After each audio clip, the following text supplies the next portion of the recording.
செங்கல்பட்டு புதிய பேருந்து நிலையத்தில் குடிநீர் சுத்திகரிப்பு நிலையம் பராமரிப்பு இன்றி காணப்படுவதால் பயணிகள் விலை கொடுத்து குடிநீரை வாங்கும் நிலை ஏற்பட்டுள்ளது.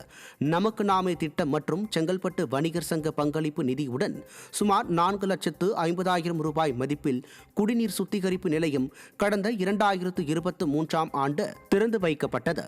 இந்நிலையில் நகராட்சி நிர்வாகத்தின் மெத்தன போக்கால் குடிநீர் சுத்திகரிப்பு நிலையம் மாசடைந்து காணப்படுகிறது. இதன் காரணமாக தண்ணீர் பாட்டில்களை விலை கொடுத்து பயணிகள் வாங்கும் அவல நிலை ஏற்பட்டுள்ளது. தஞ்சை மாவட்டம் பாபநாசம் பகுதியில் பாமாயில் மரங்கள் சாகுபடி செய்யும் விவசாயிகள் மானியம் வழங்க மத்திய மாநில அரசுகளை வலியுறுத்தியுள்ளனர்.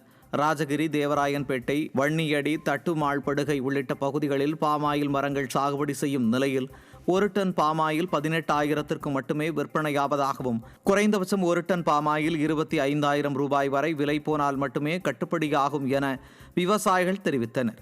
எனவே பாமாயில் விற்பனை விலையை உயர்த்தி வழங்கவும் குறைந்தபட்ச விலை நிர்ணயம் செய்யவும் கோரிக்கை விடுத்துள்ளனர்.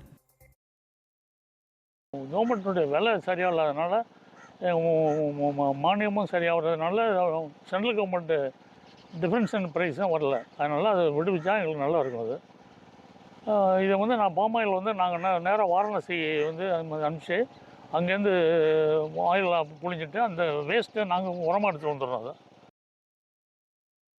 செங்கல்பட்டில் சேகரிக்கப்படும் குப்பைகள் குளவாய் ஏரி நீர்பிடிப்பு பகுதிகளில் கொட்டப்படுவதால் நோய் தொற்று ஏற்படும் அபாயம் ஏற்பட்டுள்ளது. ராமகிருஷ்ணா நகரில் கொட்டப்பட்டு கொளுத்தப்படும் குப்பைகளால் காற்று மாசுபாடு அடையும் நிலையில் உணவு தேடும் விலங்கு, பறவைகளால் அருகில் உள்ள நீர்பிடிப்பு பகுதிகளில் மாசு ஏற்படுகிறது.